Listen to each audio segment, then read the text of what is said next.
WhatsApp everyone, welcome to my channel physics 9.8 और मैं आमिर अंसारी, आपका अपना मास्टर, घर का मास्टर। आज बात शुरू करने वाले हैं आपके साथ क्लास 12th की।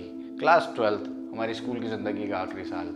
बहुत मज़ा आने वाला है। शुरुआत करते हैं क्लास 12th की इस वीडियो के साथ। इस वीडियो में मैं आपको ब्रीफ करने वाला हूँ कि आप क्लास 12th में पढ़ने क्या क्या वाले हैं। पूरी क्लास 12th का फिजिक्स का सिलेबस कुछ मिनट में। इंट्रोडक्शन बहुत ज़रूरी है। शुरू करते हैं।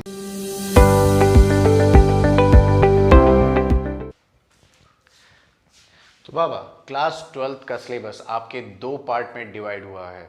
सबसे पहला पार्ट है आपका इलेक्ट्रोमैग्नेटिज्म। इलेक्ट्रोमैग्नेटिज्म दो वर्ड से मिलकर बना हुआ है, एक इलेक्ट्रिक और एक मैग्नेटिक।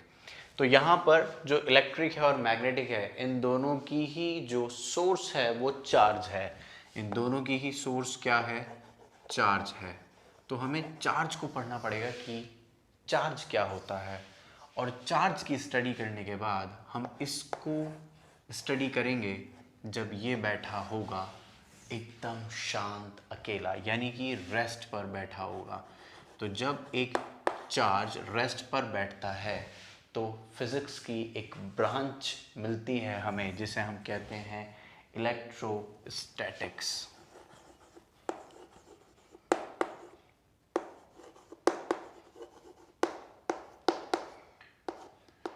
तो ये भी अपने आप में एक डेफिनेशन है इलेक्ट्रोस्टैटिक्स कि जब चार्ज रेस्ट पर होता है तो हम क्या कहते हैं? इलेक्ट्रोस्टैटिक्स।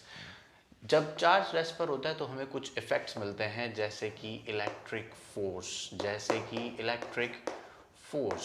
इलेक्ट्रिक फोर्स दो चार्जेस के बीच में होने वाला इंटरेक्शन, कितनी फोर्स से, कितनी ताकत से वो एक दूसरे को खींच रहे हैं। दूसरा इफेक्ट हम चार्ज का पढ़ते हैं, जिसको हम कहते हैं इलेक्ट्रिक फील्ड। चार्ज के आसपास वाले रीजन को हम इलेक्ट्रिक फील्ड कहते हैं। इसके बाद चार्ज की वजह से बनने वाले पोटेंशियल को हम पढ़ते हैं, यानी कि इलेक्ट्रिक पोटेंशियल को पढ़ते हैं। और इलेक्ट्रिक पोटेंशियल को पढ़ने के बाद चार्ज की वजह से जो एनर्जी जनरेट होती है हम उसको पढ़ते हैं, यानी कि इलेक्ट्रिक पोटेंशियल एनर्जी को पढ़ते हैं। इलेक्ट्रिक पोटेंशियल एनर्जी, इसको मैं E40 लिख देता हूँ। बात समझ में आई? और एक और बात, रजिस्टर आपने पढ़ा था, वो टर्टर फैमिली का पहला मेंबर था। दूसरा मेंबर यहाँ पे पढ़ते हैं, जिसको हम कहते हैं कैपेसिटर। फ्रिज में लगा हुआ कंडेंसर, पंखे में लगा हुआ कंडेंसर, सब कैपेसिटर होते हैं। वो ये है, पढ़ेंगे बहुत मज़ा आएगा। तो चार्ज जब रेस्ट पर था तो आपने उसको ऐसे पढ़ा, लेकिन चार्ज जब मोशन में आया तो आपने उसको एक कंडीशन के साथ पढ़ा। चार्ज मोशन में है लेकिन वेलोसिटी कांस्टेंट है। वेलोसिटी कैसी है? कांस्टेंट है। वो कांस्टेंट वेलोसिटी के साथ चलता है तो अलग बात होती है। जब चार्ज फ्लो करने लगा, अच्छा चार्ज फ्लो हुआ क्यों? पोटेंशियल डिफरेंस की वजह से। जब पानी की बात करें तो पानी फ्लो होता है हाइट डिफरेंस की वजह से। हीट फ्लो होती है टेम्परेचर डिफरेंस की वजह से। गर्मियों में बाहर टेम्परेचर ज़्यादा, मेरा टेम्परेचर कम है, तो बाहर से हीट मेरे अंदर आती है। सर्दियों में मेरी बॉडी का टेम्परेचर ज़्यादा और बाहर टेम्परेचर कम है, तो मेरी बॉडी से हीट बाहर जाती है।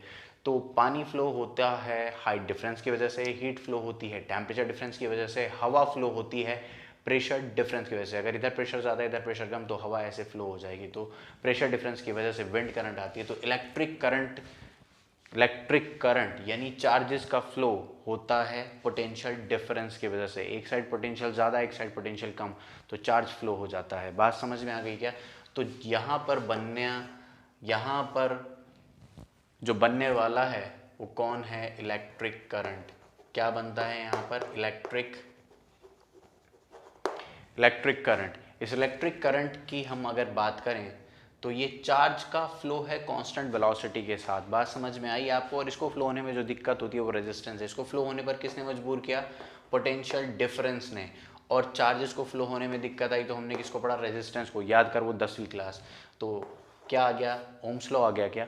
एग्जैक्टली ओम्स लॉ आने वाला है, करंट डिवीजन पढ़ने वाले हैं, वोल्टेज डिवीजन पढ़ने वाले हैं और वोल्टमीटर एमीटर पढ़ने वाले हैं। वोल्टमीटर के दादा को पढ़ेंगे।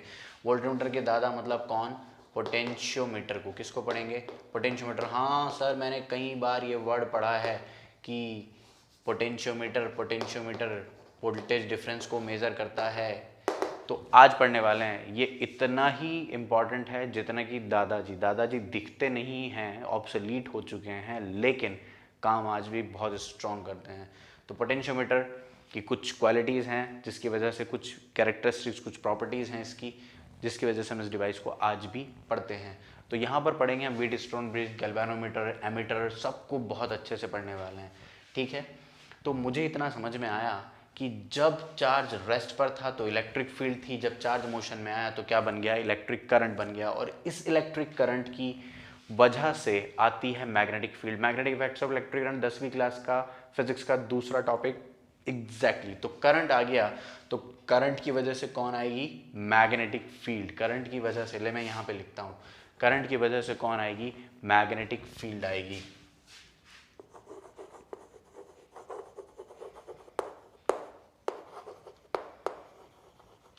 मैग्नेटिक फील्ड की कैलकुलेशन हम पढ़ेंगे कि किसी पॉइंट पर कितनी मैग्नेटिक फील्ड होती है, कैलकुलेशन पढ़ेंगे हम इसकी। तो मैग्नेटिक फील्ड की कैलकुलेशन पढ़ेंगे हम। करंट आया, करंट की वजह से magnetic field I, magnetic field की कैलकुलेशन पढ़ेंगे। अब मैग्नेटिक फील्ड की कैलकुलेशन करंट कैरिंग कॉइल की वजह से, करंट कैरिंग वायर की वजह से, ये शेप वो शेप, सोलेनॉइड, टॉरॉइड, सब पढ़ने वाले हैं। मोटी वायर, पतली वायर, सब की वजह से मैग्नेटिक फील्ड किस पॉइंट पर कितनी होगी, यहां पर सीखेंगे। अच्छा, मैग्नेटिक फील्ड आ गई, लेकिन अच्छा हाँ, मैग्नेटिक फील्ड और मैग्नेट्स भी तो हैं। करंट कैरिंग वायर की वजह से मैग्नेटिक फील्ड मिलती है और कुछ मैग्नेटिक मटेरियल्स भी तो हैं। मैग्नेटिक मटेरियल्स और अर्थ की भी एक मैग्नेटिक फील्ड होती है जिसकी वजह से कंपास अपनी डायरेक्शन को बताता है नॉर्थ साउथ, और तू नेविगेट कर जाता है इधर से उधर तक। बात समझ में आई? तो कंपास निडल आपको हेल्प करता है, कंपास निडल आपको हेल्प करता है डायरेक्शन बताने में, जो कि किसकी वजह से चलता है? अर्थ मैग्नेटिक फील्ड की वजह से। तो यहां पर मैग्नेटिक मटेरियल्स पढ़ेंगे और अर्थ मैग्नेटिक फील्ड, अर्थ मैग्नेटिज्म, इसको ऐसा, इस चैप्टर का नाम है अर्थ मैग्नेटिज्म। तो अर्थ की जो मैग्नेटिक फील्ड है, अर्थ मैग्नेटिज्म में हम ये सीखेंगे कि वो कहाँ से आई, क्या वजह है उसकी, और वो हमारी ज़िंदगी में कहाँ कहाँ इफेक्ट डालती है। बात समझ में आई है आपको? अब मैग्नेटिक फील्ड बन गई, मैग्नेटिक फील्ड के चेंज होने से क्या तूने करंट को बना दिया था? करंट इंडक्शन याद कर, 10th क्लास में हम पढ़े थे, इलेक्ट्रोमैग्नेटिक इंडक्शन।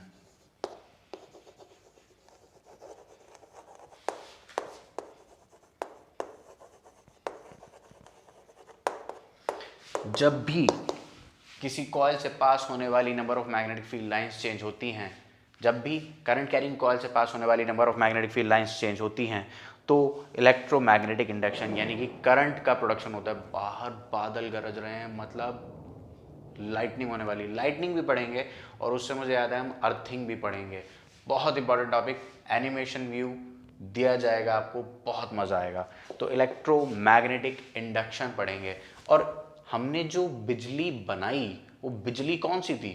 हमारे घर में जो आ रही है बाहर से वायर में वो, या जिससे मेरा मोबाइल चार्ज हो रहा है वो अडेप्टर के बाद वाली करंट, अडेप्टर से पहले करंट कौन सी और अडेप्टर के बाद जो करंट मिलती है वो कौन सी होती है?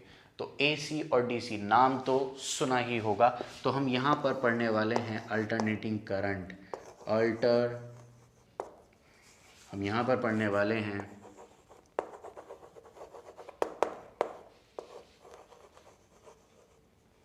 Alternating current. Sir alternating current क्यों मुझे अच्छी नहीं लगती है? बाबा, इसका प्रोडक्शन आसान होता है, इसका ट्रांसपोर्टेशन इजी होता है। बात समझ में आई क्या? सीखेंगे, बड़ा मजा आएगा। तो चार्ज जब कांस्टेंट वेलोसिटी से चल रहा था तो ये सब इफेक्ट्स मिले, लेकिन अगर चार्ज के पास एक्सेलरेशन आ गया तो क्या होगा? तो चार्ज का अगर एक्सेलरेशन हुआ तो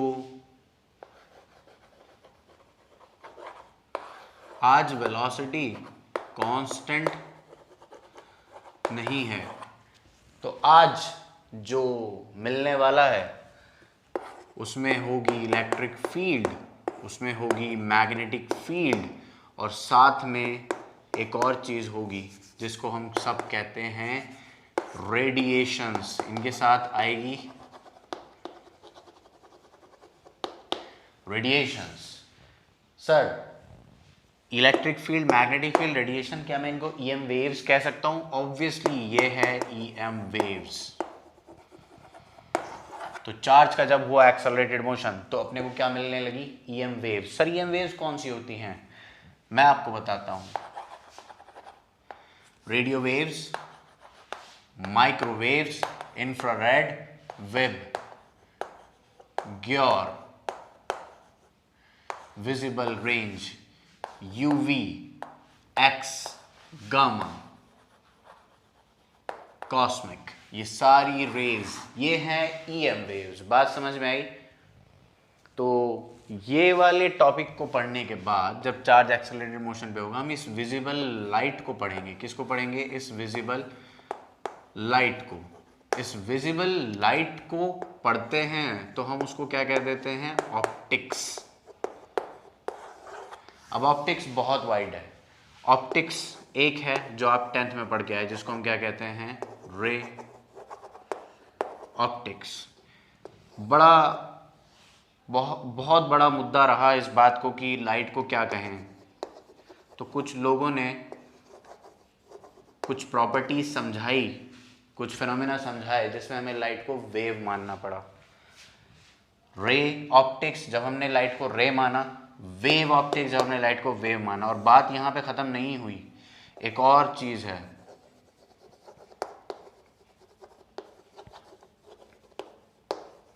क्वांटम ऑप्टिक्स। इसमें लाइट को पार्टिकल माना, तो ये भी पढ़ेंगे हम। ऑप्टिक्स में रे ऑप्टिक्स, वेव ऑप्टिक्स और क्वांटम ऑप्टिक्स। इसके अंदर हमने लाइट को क्या माना? पार्टिकल। क्या मान लिया? पार्टिकल मान लिया। तो पार्टिकल नेचर और वेव नेचर, इसका कॉन्ट्राडिक्शन पढ़ेंगे हम यहाँ पर। यूनिट अभी नाम नहीं लूँगा, क्वांटम ऑप्टिक्स कहते हैं इसको। और इन सभी के बाद एक बहुत ही इंटरेस्टिंग और बचपन से जिसका इंतज़ार रहता है एक बच्चे को कि मैं एटम बम के बारे में पढ़ूं, कि एटम बम कैसे बनता है, ये न्यूक्लियर वेपन्स क्या होते हैं। तो यहाँ पर इंतज़ार ख़त्म होता है आपका रेडियो एक्टिविटी का। समझ में आया आपको? तो रेडियो एक्टिविटी की जो यूनिट है उसको हमने अलग से रखा एटम्स एंड न्यूक्लियाई में। यहां पर आप पढ़ोगे कि क्यों डिके होता है, और डिके होने के बाद हम कितने टाइम में पता लगा सकते हैं कि इसकी एज कितनी है। यानी कि मैं कार्बन डेटिंग की बात कर रहा हूं। बात समझ में आई आपको? तो इस टॉपिक में आप बेसिकली डिके पढ़ोगे कि कोई एटम्स कितनी देर बाद मरते हैं, या कितनी रिएक्शन कितनी देर में कितने प्रोडक्ट बना देगी। तो यहां पर आप पढ़ो काइनेटिक्स। इसको केमिस्ट्री में आप पढ़ोगे केमिकल काइनेटिक्स के नाम से। यहां पर मैं इसको बोल देता हूं एटम्स काइनेटिक्स, यानी कि एटम की काइनेटिक्स। बात समझ में आई? और एक और आप जो यहां पे पढ़ते हो वो पढ़ते हो न्यूक्लियर फोर्स। न्यूक्लियस के अंदर जाने वाले हैं, न्यूक्लियर फोर्स के बारे में पढ़ेंगे, न्यूक्लियर रिएक्शंस के बारे में पढ़ेंगे। ठीक है? और इन सभी के बाद मेरा सबसे ज़्यादा दिल के करीब जो टॉपिक है, 4 साल मैंने जिस टॉपिक को दिए, यानी कि मैंने इंजीनियरिंग करी इसी टॉपिक पे, सेमीकंडक्टर्स एंड डिवाइसेस।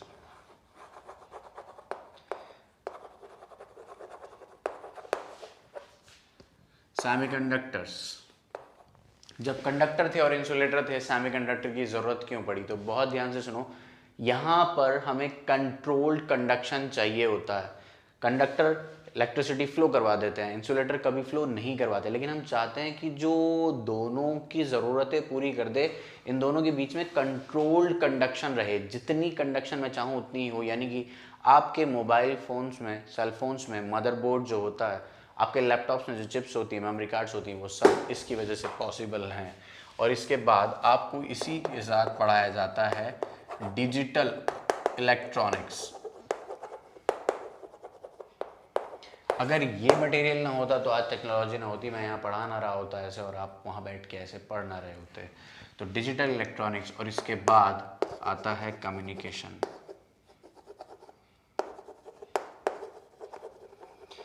कैसे मैं फ़ोन इधर कान पे रख के हेलो कहता हूँ और कैसे मेरी आवाज़ वहाँ इतनी मीलों दूर पहुँच जाती है, कैसे मैं यहाँ पे वीडियो रिकॉर्ड करके, कैसे मैं यहाँ टॉपिक को पढ़ा के आप तक पहुँचा रहा हूँ, ये सभी चीज़ें हम कहाँ सीखेंगे? कम्युनिकेशन में।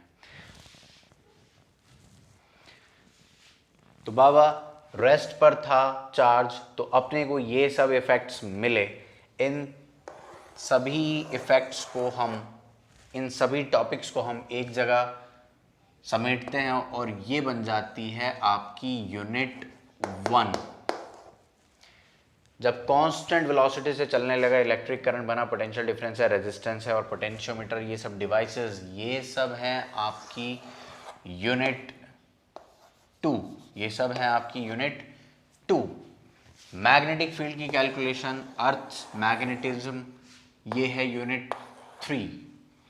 इलेक्ट्रोमैग्नेटिक इंडक्शन और अल्टरनेटिंग करंट, ये है आपकी यूनिट 4। बात समझ में आई आपको? तो जब चार्ज कांस्टेंट वेलोसिटी से नहीं चल रहा है, एक्सेलरेटेड मोशन है, ईएम वेव्स, ये है आपकी यूनिट 5। ये क्या है आपकी यूनिट 5। ऑप्टिक्स को पढ़ते हैं तो ऑप्टिक्स की इन दो टॉपिक को, ऑप्टिक्स के इन दो टॉपिक को हम 6 यूनिट में डाल देते हैं और इस वाले क्वांटम ऑप्टिक्स के टॉपिक को हम 7 यूनिट में डाल देते हैं डुअल नेचर ऑफ लाइट में। ठीक है, तो ये वाला जो टॉपिक है ये आ जाता है यूनिट 8 में, और ये वाला जो टॉपिक है ये आ जाता है यूनिट 9 में, और ये वाला आ जाता है यूनिट 10 में। तो ये है क्लास 12th का सफ़र। तो आइए शुरू करते हैं इलेक्ट्रोस्टैट्स के साथ। नेक्स्ट वीडियो में मैं बात करूंगा आपसे इलेक्ट्रोस्टैट्स की। Alrighty then, see you soon, bye bye.